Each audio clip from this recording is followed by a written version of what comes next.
Assalamualaikum warahmatullahi taala wabarakatuh. Alhamdulillahi rabbil alamin. Wassalatu wassalamu ala asyrafil anbiya'i wal mursalin wa ala alihi wa ashabihi wa man tabi'ahum bi ihsanin ila yaumiddin. Qala rabbi shrah li sadri wa yassir li amri wahlul 'uqdatan min lisani yafqahu qawli, amma ba'd. Apa khabar tuan-tuan dan puan-puan, muslimin muslimat yang dirahmati sekalian?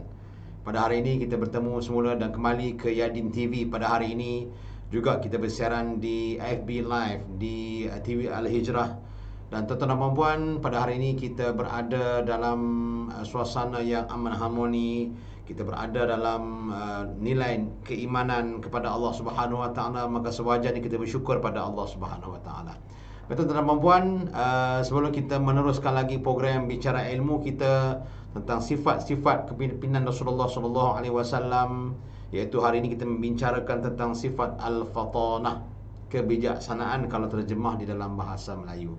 Jadi tuan-tuan dan puan, sebelum kita mulakan tuan-tuan dan puan, jadi mungkin kita boleh bersama tuan-tuan dan puan kita ketahui daripada mana tuan-tuan dan puan sedang bersiaran ketika ini.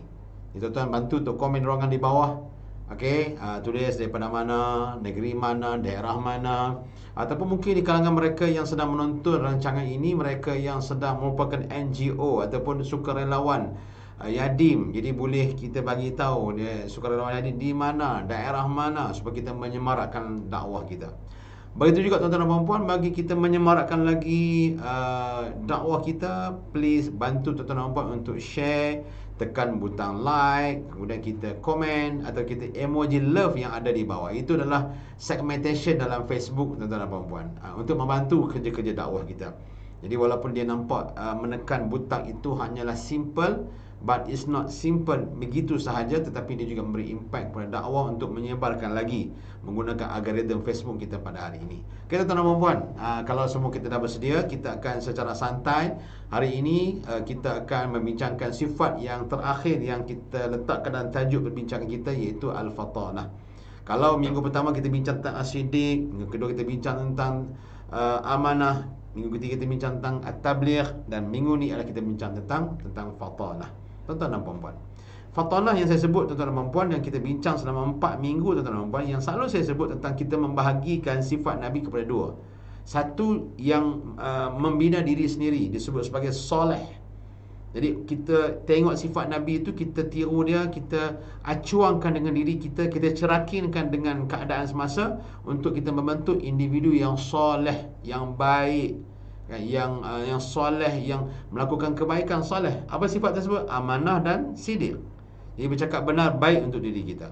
Kemudian juga kita amanah, bertanggungjawab, baik untuk diri kita. Tetapi selalu saya tekankan dalam program kita hari ini tuan-tuan dan puan-puan, ialah kita tak nak kita jadi baik sahaja. Kan kita ni baik baca Quran, sembahyang tak tinggal, alhamdulillah. Tetapi pada masa yang sama, ialah kita mesti juga untuk menjadi sifat muslih. Muslih ni maksudnya kita menjadi orang yang mengubah suasana itu lebih baik. Kalau itu zaman itu ada unsur-unsur jahiliah, kita menjadi orang yang mencuba, berusaha, berdakwah untuk mengubah suasana jahiliah tersebut. Itu muslih. Bahasa orang putih panggil transformer, ataupun kita sebut sebagai hijrah. Nak menghijrahkan orang lain ni bukan mudah. Itu sebab itulah dalam Yadim, Yayasan Dakwah, kita menyentuh kata hal-hal dakwah. Dakwah ni dia bukanlah heavy, tetapi satu seni yang perlu kita halusi, yang perlu kita amati dan kita praktikkan. Seni ni, kesenian dalam berdakwah. Jadi di antara yang kita bincang seni dakwah pada minggu lepas, kita bincang tentang tabligh. Tabligh adalah sistem penyampaian maklumat, sistem komunikasi efektif, public speaking, ataupun apa saja yang boleh menyebarkan maklumat, termasuk dengan medsos yang kita ada pada hari ini, dan kita relate dengan sifat Nabi SAW yang menyampaikan sesuatu kepada orang lain tentang agama, tentang Islam, kecantikan, agama, selamat dan sebagainya. Tuan-tuan dan puan, so hari ini tuan-tuan dan puan adalah faktor yang kedua dalam kita menjadi orang yang muslih. Okay? Orang yang muslih, orang yang nak buat transform, bukan sekadar dia boleh menyampaikan, bukan sekadar dia berdakwah untuk menyampaikan sesuatu kepada orang lain, tetapi at the same time, pada masa yang sama tuan-tuan dan puan-puan, kita perlu tahu bahawa orang yang ingin menyampaikan tersebut ialah dia mestilah ada kebijaksanaan dalam berhadapan dengan situasi. Okey, tuan-tuan dan puan-puan, kalau kita tengok sifat ni, dia punya opposite dia ialah bijaksana lawan dia bodoh. Itu bodoh. Itu selalu kita sebut. Tapi bagi saya tuan-tuan, kita tidaklah sebodoh mana untuk menyebarkan dakwah. Tetapi kita tidak boleh terperangkap dengan ketidakkefaqihan kita dalam membaca situasi dakwah dan agama. Tuan-tuan, kita dalam situasi ini kadang-kadang kita kena faham, kena faqih. Lepas tu alim dan faqih dua benda berbeza. Ini dia alim, tapi tak semestinya orang alim itu dia faqih. Faqih ni dia memahami situasi setempat. Dia contoh dia pergi belajar di luar negara, belajar agama di luar negara. Katalah dia belajar sama di Mesir ke, di Jordan ke, di Saudi ke, di mana saja. Bila dia pulang ke negara Malaysia, maka situasi keadaan ini berbeza dengan luar negara. Tetapi kita mengambil dasar prinsip agama, prinsip ilmu dibawa balik. Kita tengok macam kesesuaian dengan zuruf masyarakat Melayu, Malaysia dan sebagainya, maka dia melihat sesuatu itu dengan kebijaksanaan untuk menyebarkan agama Islam. Itu disebut kebijaksanaan, kan? Jadi kebijaksanaan ini mesti ada kepada kita, mesti belajar untuk mendapat kebijaksanaan. Dia takkan datang sendiri begitu sahaja. Sebab itulah kebijaksanaan ni Allah Subhanahu Wa Taala merakamkan dalam surah Al-Baqarah. Tuan-tuan dan puan boleh buka surah Al-Baqarah ayat 269. Allah sebut tentang bagaimana Allah mendidik para nabi ini yang merupakan memimpin ummah ketika itu untuk diberikan hikmah dan juga diberikan kebijaksanaan.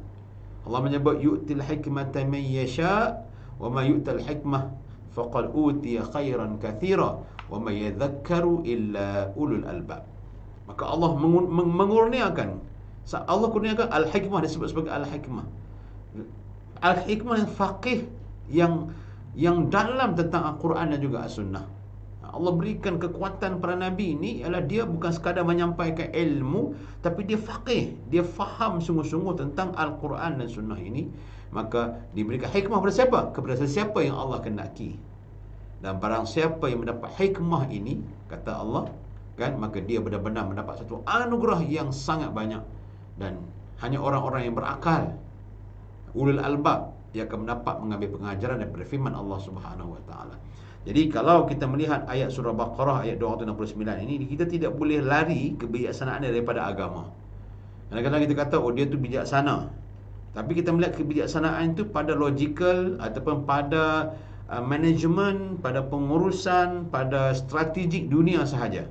Tetapi akidahnya tidak berakidah kepada agama, kan? Kemudian hubungan ibadah dia tidak ada hubungan dengan agama, kan? Dia mungkin dia tu Islam, tetapi hubungan dengan agama tu dia tak ada, kan? Dia semayang pun kadang-kadang lalai, kadang-kadang tak semayang sebagainya. Maka faqih ni tak boleh. Ni bukan faqih, al-fatanah ni dia mesti dihubungkan dengan agama. Sebab apa? Nak mendapat orang yang fatanah, yang bijaksana ni, kalau terjemah bahasa kita ni, bahasa Melayu, kita sebut sebagai bijaksana. Dia terlampau general. Tapi kalau kita mengupas dalam topik al-fatanah yang bentuk yang sebenarnya dikehendaki oleh agama ialah kebijaksanaan yang berpandukan kepada Al-Quran. Jadi bijaksana berpandukan kepada Al-Quran. Kalau zaman sekarang, bila Nabi Muhammad SAW, bila zaman Nabi ada Al-Quran dan Sunnah Nabi. Zaman sekarang Al-Quran, Sunnah Nabi, kemudian apa lagi? Al-Qiyas, Al-Ijma'. Berpandukan perkara tersebut. Bukan kita berpandukan kepada kebijaksanaan akal kita sahaja, tidak. Betul, fatanah ni dia mesti ada hubungan dengan agama Allah Subhanahu Wa Taala. Dia tak boleh kita kata orang tu yang non akidah dengan akidah tauhid pada Allah, kita nak letakkan dia bijaksana, dia mengambil kebijaksanaan Rasulullah. Tak kena, tak betul. Kebijaksanaan yang menjadi sifat Nabi Muhammad SAW ialah kebijaksanaan yang berpandukan dan berpaksikan kepada nilai, norma, prinsipal yang telah ditetapkan oleh Allah Subhanahu Wa Taala. Sebab kebijaksanaan ni kita tak boleh nak, kadang-kadang ada benda yang kita tidak boleh berfikir dengan otak kita. Bagaimana kebijaksanaan Nabi Ibrahim AS bersama dengan Raja Namrus sampai dia nak dibakar. So macam mana dia membuat satu keputusan yang dikatakan bijaksana tapi dibakar. Tetapi kebakaran tersebut tidak merosakkan jasad tubuh baginda Nabi Ibrahim AS. Begitu juga kebijaksanaan Nabi Musa AS ketika berhadapan dengan tentera-tentera Fir'aun yang nak membunuh, yang mengejar di hadapannya laut. Kan dia punya belakang tu dah tentera Firaun. Dia tidak ada option yang kedua. Kan jadi kebijaksanaannya dibimbing oleh Allah Subhanahu Wa Taala. Oleh itu bagi mereka-mereka yang sudah dilantik ditabalkan menjadi pemimpin, sama ada pemimpin baru ni menang pilihan raya, atau pemimpin organisasi, atau pemimpin pejabat, atau pemimpin rumah tangga, maka kita perlu mencerakinkan sifat fatanah dalam kehidupan kita. Dalam kepimpinan kita ini mesti ada sifat fatanah yang dihubungkan dengan Allah Subhanahu Wa Taala. Tak boleh kita nak memimpin tetapi kepimpinan kita bercakap pandai, berpidato pandai, kita atur strategi pandai, cerdik lah, kita kata memang dia ni pakar lah. Tetapi kalau tidak dilandaskan kepada agama, takut bijaksana, kita kadang-kadang buat fitnah. Tapi kita dakwa kita fatanah, kita cerdik, kita nak lawan musuh, kita buat satu fitnah, kita buat satu provokasi, kita buat satu persepsi, menyebabkan berlaku huru-hara. Maka itu bukan bijaksana, itu memecah belahkan masyarakat. Kan kita kena tengok ayat apa yang Allah bagi, ayat apa yang Allah larang, benda apa yang Allah bagi, benda apa yang Allah larang. Itu hikmah kepada sesiapa yang Allah Subhanahu Wa Taala berikan. Tuan-tuan dan puan-puan, muslimin muslimat yang dirahmati oleh Allah Subhanahu Wa Taala sekalian, sebab itulah Nabi Muhammad SAW Allah pelihara, Allah Subhanahu Wa Taala jaga Nabi dengan kebijaksanaan Nabi Muhammad SAW. Saya bagi contoh, kita bagi contoh lah. Contoh Nabi Muhammad SAW masa dia masih remaja, tiba satu ketika tu satu dekat Hajar Aswad tu dia jatuh, dia runtuh. Jadi dengan kebijaksanaan Nabi Muhammad SAW itulah dia telah meletak kembali batu tersebut atas serbannya. Dia panggil kabilah mai, kan, sebab semua pekat berebut dah letak untuk menyelesaikan isu ni. Kebijaksanaan Nabi suruh pakat-pakat pegang seorang sikit. Pegang seorang sikit lah serban tersebut, ambil letak. Jadi dia tidak melakukan, tidak akhirnya mereka tidak bergaduh, tidak berperang, tidak bermusuh. Jadi kebijaksanaan inilah yang kita nak tanamkan dalam kehidupan kita supaya kita lebih bijak dalam mengenai masalah. Sebab tu saya sebut alim lain, orang berilmu. Kalau dia berilmu tapi ilmu sekadar ilmu tetapi dia tidak faqih dengan keadaan setempat, kan? Berarti kita perlukan orang yang alim dan faqih. Orang faqih ni tahu tentang selok-belok hukum hakam, kan? Imam Syafi'i dia ada qaul qadim dan ada qaul jadid. Bukan berarti Imam Syafi'i dia mengubah sikap dia. Maksud Imam Syafi'i ni tiba-tiba kenapa Imam Syafi'i ubah? Adakah dia tidak ada prinsip? Tak, sebab berdasarkan kajian, berdasarkan maslahah semasa dan sebagainya, kan? Jadi hukum Islam, hukum fiqh ni adalah hukum yang sangat relevan sampai hari kiamat. Sebab dia ada asas-asas usul fiqh dia, dia ada masdar dia, ada rujukan dia, dia ada qawaidul fiqhiyah dia. Jadi fiqh, faqih, kan, dalam sesuatu benda sangat penting dalam hidup kita supaya kehidupan kita ni relevan, Islam ni relevan dalam semua masa sampailah hari kiamat. Betul lah. Kalau kita lihat bagaimana penentangan yang terhadap Nabi, mereka digagalkan, kan? Digagalkan dengan sebab kebijaksanaan para Nabi, termasuk Nabi Muhammad SAW dalam membawa masyarakat walaupun dengan ancaman, dengan cabaran yang sangat besar. Allah sebut surah Al-An'am, wa tilka hujjatuna ataina Ibrahim ala qaumihi narfa'u darajatin min man nasha inna rabbaka hakimun alim. Dan itulah hujah yang kami telah berikan kepada Nabi Ibrahim AS untuk berhadapi kaumnya. Kami tinggikan siapa yang kami kenaki beberapa derajat. Sesungguhnya Allah Subhanahu Wa Taala Maha bijaksana dan Maha mengetahui. Jadi Allah menceritakan Nabi Ibrahim AS, Allah mengangkat derajat Nabi Ibrahim AS di atas pengorbanan, di atas kebijaksanaan yang ada pada Nabi Ibrahim AS. Oleh sebab itulah kita dalam kita memahami sifat fatanah ini adalah sifat yang perlu kita belajar, kita asah dan kita didik dia. Dia takkan main duduk saja dia main fatanah, tak. Kita mesti belajar, kita mesti melalui proses dalam kita memahami fatanah. Proses ni bahasa Melayu atau bahasa Arab ada proses, atau bahasa Inggeris. Bahasa Arab orang panggil at-tarbiyah. Kita perlu menjalani proses tarbiyah, tapisan, kesusahan, tak puas hati, lagi kepayahan, ada roadblock, nak selesai masalah, kita dapat ancaman, propaganda. Semua ini adalah proses untuk membentuk seorang pemimpin atau membentuk seseorang itu yang dapat cekal untuk berhadapan dengan semua cabaran yang dihadapi. Tuan-tuan dan puan-puan, muslimin muslimat yang saya hormati sekalian, Jadi bila kita ada sifat fatonah ini, maka kita nampak seseorang itu, kalau bahasa kita orang panggil talented. Talented dia bukan talent, dia tak datang dengan sendiri, dia perlu ditarbiah. Sebab tu Nabi Muhammad SAW dihadapi semua proses. Kan Nabi Muhammad mengembala kambing, Nabi Muhammad SAW berhadapan dengan situasi ibunya meninggal, ayahnya meninggal, kemudian ibu dia pula meninggal, kemudian proses pula dia dijaga oleh datuk dia, kemudian datuk dia mati pula, bapak menakan dia, jaga dia pula. Kemudian pula bapak menakan dia meninggal, kemudian orang lain dia berkahwin Siti Khadijah, meninggal Siti Khadijah, meninggal Abu Talib, dia hadapi cabaran. Semua ini adalah proses untuk membentuk nilai dan norma seorang yang fatanah. Dia tak boleh kita bincang secara teori tapi kita tidak mau beramal. So amal, pengalaman tu penting. Sebab kata pepatah, secupak ilmu memerlukan segantang pengalaman. Kan? Secupak ilmu memerlukan segantang pengalaman. Tak cukup dengan pengalaman saja, tak ada ilmu tak boleh. Nahi zindagi tak boleh. Ataupun kita ada ilmu tapi tak mau duduk pengalaman. Kita ada ilmu tinggi tapi tak mau terlibat dalam masyarakat. Cakap pandai, teori pandai, kan? Semua pandai ilmu, tetapi ilmu tidak diterjemahkan dalam bentuk yang hidup, dalam masyarakat, dalam ekonomi, dalam kekeluargaan, kan, dalam muamalat, dalam politik, dalam pendidikan. Jadi kita nak kena cerakinkan ilmu dalam bentuk real. Ilmu tu hidup.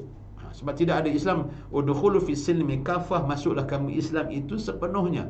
Sepenuhnya Islam itu ialah sepenuhnya subjek-subjek, aspek-aspek kehidupan itu ada dalam Islam. Cuma tinggalnya kita nak ikut ataupun kita nak lalai daripada apa yang ada. Tuan-tuan dan puan semua okey ke? Okey. Kita tak naklah heavy-heavy sangat. Jadi kita sebut tentang fatonah, saya tunjukkan contoh-contoh pada tuan-tuan dan puan. Kita kena belajar sifat fatonah ni. So kita tengok secara teori. So bila teori kita relate pula dengan sirah-sirah Nabi Muhammad sallallahu alaihi wasallam. Dan saya katakan kepada tuan-tuan dan puan-puan, maka ilmu kita nak, pengalaman itu mestilah by tarbiyah. Kita kena tarbiyah. Kena ada proses-proses tarbiyah. Tak cukup dengan kita bekerja siang malam. Kan, kita buat benda yang sama, repeated benda yang sama, yang mangkit kerja, makan, balik rumah. Kerja, makan, balik rumah. Kita kena ada satu environment, kita bentuk satu environment dalam rumah tangga kita ini. Selain daripada kita bekerja, mencari nafkah, mencari wang, mencari keperluan hidup, masa yang sama kita perlu mencari bagaimana kita nak tarbiyah kita. Kenalah pergi masjid, pergi masjid, belajar kitab. Kemudian ada program-program, kita join program-program di masjid, program-program NGO, program-program kebaikan, kebajikan, apa saja benda yang boleh menyebabkan kita develop ataupun kita upgrade diri kita. Tuan-tuan dan puan, kita upgrade diri kita. Ada usrah ikutlah. Usrah ada usrah kan. Usrah ni memanglah nampak dia macam alah, usrah ni duduk semang-semang, nampak begitu, tapi usrah dia bukan nak bagi jadi alim. Usrah ni adalah membentuk kita melaksanakan apa yang kita tahu. Kita tahu tentang sedekah tu adalah dia galakkan Islam. Tapi kita nak sedekah susah, bila ada usrah dia menggalakkan kita bersedekah. Kan, kita tahu tentang tahajud dan juga duha itu penting, tapi bila ada usrah dia membantu kita untuk kita melaksanakan sembahyang tahajud dan juga sembahyang duha. Kan, dia ada taklif, ikut pengumuman tarbiyah, ataupun kita pergilah mana-mana aktiviti boleh membentuk. Tarbiyah adalah proses boleh membentuk kita. Kalau kita seorang, contoh kita seorang yang orang Perlis ni kata perongoy, orang Kelantan panggil gedebeh, orang Kuala Lumpur panggil panas baran. So kita takkan nak selama-lama panas baran. Orang fatonah dia tidak ada masa nak layan tentang benda-benda yang merajuk, kemudian kecil hati, baran, dia seorang saja betul. No, sebab kita bercakap tentang nilai kepimpinan dalam dakwah kita. So orang berdakwah ni dia kena ada dia punya sifat-sifat yang kita telah cerakinkan dalam sifat al-fatonah, kebijaksanaan. Itu kebijaksanaan Nabi SAW. Bila ada perjanjian Hudaibiyah, bagaimana orang nampak perjanjian Hudaibiyah tu macam merugikan Islam, tapi Nabi dia ada pemikiran jauh ke depan. Sebab tu fatonah ni dia tidak melihat pada masa tersebut, masa semasa. Dia melihat ke 10 tahun, 20 tahun. Ya, tuan-tuan dan puan, tengah hadis Nabi SAW ketika Nabi Muhammad sebut laftartuhanna al-Qastantiniya ala yadin rajulin fala ni'mal amir amirahu wala ni'mal jaysh dhalika jaysh, atau kama qala sallallahu alaihi wasallam. Nabi kata akan dibuka kota Konstantinopel. Dia punya nampak view dia, wawasan sangat jauh. Nabi datang, orang musyrikin Mekah nak tangkap Nabi Muhammad sallallahu alaihi wasallam. Kononnya Nabi Muhammad ni bawa ajaran sesat. Kononnya membawa ajaran yang bertentangan dengan nenek moyang mereka, nak tangkap Nabi ni. Kan, nak tangkap Nabi. Bila sampai depan Nabi tu, kan, Nabi kata kalau engkau nak tangkap aku kerana dapat habuan yang diberikan oleh pembesar-pembesar Mekah, kalau kamu masuk agama Islam wahai Suraqah, kamu akan diberikan kalung kerajaan Parsi. Tu vision yang sangat jauh yang Nabi Muhammad SAW sebut. Yang jelas-jelas Nabi Muhammad yang sangat berpandangan jauh, kebijaksanaan baginda SAW tidak hanya bijak ketika memandang pada situasi masyarakat Mekah dan Madinah sahaja. Sedangkan Madinah pun tak sampai lagi, tapi Nabi dah berjanji dah kerajaan Rom dan Parsi akan jatuh ke tangan Islam. Why? Sebab dia punya kebijaksanaan merancang strategik, impian, dreams itu ada untuk mencapai. Tuan-tuan, berjiwa besarnya orang yang ada sifat fatanah ini. Oleh itu kita tanya, Ustaz, nak dapat fatanah ni macam mana? Ustaz sebut nak belajar the process. So dia ada dua perkara yang kita kena faham apabila kita nak bercakap tentang fatanah, kita nak bentuk kita. Pertama ialah ilmu. Kan? Fa'alaika bil ilmi. Maka kena ada ilmu. Nak dunia pun ilmu, nak akhirat pun ilmu. Nak dua-dua pun dengan ilmu. Kan? Nak dunia dengan ilmu, Nabi kata nak akhirat pun dengan ilmu, dan nak dunia dan akhirat pun dengan ilmu. Dia tak dapat dinafikan. Untuk upgrade hidup kita, untuk mendapat nilai fatanah, kebijaksanaan, kan, kepintaran, kekuatan dalam kita, ada sifat kita ni, tuan-tuan dan puan-puan, kita tak ada no choice, kita kena belajar. Jadi orang yang tak belajar ni sebenarnya dia ketinggalan di belakang. Orang tak belajar ni sebenarnya dia telah berundur 10 tahun ke belakang. Kan? Dia hidup hanya memikirkan wang, kerjaya, pangkat, sampai tak ada masa untuk belajar. Sedangkan sekarang ni di masjid-masjid hampir setiap malam ada. Pergilah. Kalau tak nak pergi kelas-kelas memang bayar. Masjid-masjid semua tak charge duit. Mengaji percuma. Kalau kita ada duit sikit, invest. Kan? Kita laburkan kita punya pendapatan tersebut agar kita dapatlah something. Daripada kita duduk saja, apa pun tak dapat dan sebagainya. Tuan-tuan dan puan-puan, muslimin muslimat yang saya hormati sekalian. Oleh itu, tuan-tuan dan puan, yang pertama, fa'alaika bil ilmi, hendaklah kamu belajar, kena ada ilmu. Pergi menuntut ilmu. Pergilah. Kita jangan komplain, Allah nak pergi mengaji tu nak bayar duit. Tuan-tuan dan puan-puan, tuan-tuan dan puan, di rumah kita aircon, kita buka sampai 4-5 biji aircon, tak pernah komplain pun. Duit kita bayar untuk aircon. Kan? Sebab kita invest untuk kebahagiaan, kesejukan kita. Tapi kenapa tak nak invest untuk ilmu? Pergilah. Kan? Kalau tak nak, saya kata macam tu. Saya kata tak nak di masjid pun ada, di surau bercakap, dalam radio, dalam TV Al-Hijrah, dalam TV Yadim, tuan-tuan tak berbayar pun. Kan? Lepas tu bila suruh yang tuan-tuan nak pergi kelas-kelas yang mungkin ada ambil CJ dan sebagainya, tuan-tuan kita komplain. Tuan-tuan? Okey, mungkin bukan tuan-tuan dan puan-puan, orang lain. Okey. Jadi kita nak kena ada ilmu. Jadi ilmu tu adalah basic atau asas dan teras utama dalam kita memahami untuk dapat fatanah. Pertama. Yang kedua ialah memahami situasi, tempat dan semasa. Kan? Yang pertama ilmu, yang kedua ialah kita memahami situasi. Sebab situasi ni tak sama, bukan kata luar negara dengan Malaysia. Kan, keadaan zuruf dalam Kelantan dengan Kedah tak sama, Kedah dengan Johor tak sama. Kan, jadi dia ada beberapa uruf yang kadang-kadang berbeza-beza. Kan, ada uruf disebut kalau kita bergaji, ada uruf. So orang yang belajar ilmu dan dia mengetahui situasi semasa, keadaan, tempat, apa saja tuan-tuan, ini orang yang terlibat dengan masyarakat. Dia turun, dia duduk, dia orang Perlis panggil bergelomiang. Dia bergelomiang. Bahasa baku panggil apa? Bergelumpur apa? Bergelomiang. Orang Perlis panggil bergelomiang. Dia duduk dengan masyarakat, kan? Dia tahulah macam mana keadaan masyarakat. Dia tahu macam mana, contoh kita buat contoh yang sangat mudah. Islam masuk di Malaysia dengan apa? Islam masuk di Malaysia bukan dengan perang. Islam masuk di Malaysia dengan perdagangan. Orang Arab Yaman datang berniaga, dia dengan akhlak yang baik, dengan budi pekerti yang luhur, dengan bahasa yang lunak, akhirnya semua masuk Islam dengan hanya berdagang.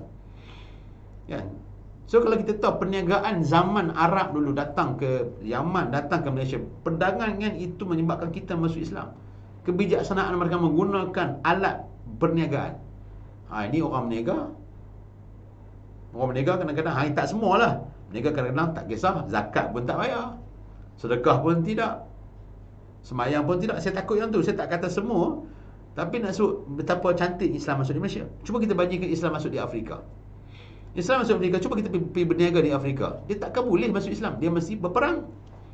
Masuk di Mesir, perang. Berperang ni sebab dia kaum yang kuat. Orang Perlis kata kahak. Kohar, kahak. Dia masukkan je kahak juga. Jadi maksudnya kebijaksanaan memahami situasi tempat. Okay, kita style di tanah Melayu tu dia terpesona dengan akhlak. Jadi kita tak boleh cakap banyak. Kan? Tabligh yang kita sampaikan kepada masyarakat hanya perlu dengan kebijaksanaan kita. Bila kita nampak kebijaksanaan, orang akan terima kita. Tuan-tuan dan puan-puan, muslimin muslimat yang saya hormati sekalian, maka itulah beberapa tips dan juga beberapa perkara yang saya ingin kongsikan dengan tuan-tuan dan puan-puan tentang fatonah. So kita bincang tentang sidik, amanah, tabligh, ini tentang fatonah, maka lengkaplah kekuatan. Kalau saya katakan tuan-tuan dan puan-puan, kalau siapa-siapa nak membina leadership diri sendiri, maka 4 sifat ni dia kena belajar dan dia kena fahami dan kena laksanakan. Dia kena, maksudnya dia horizontal and vertical.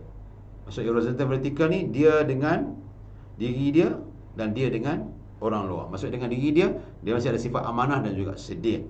Dia dengan orang luar, dia mesti ada tabligh dan juga tafatunah. So kebijaksanaan ni dia dapat membaca.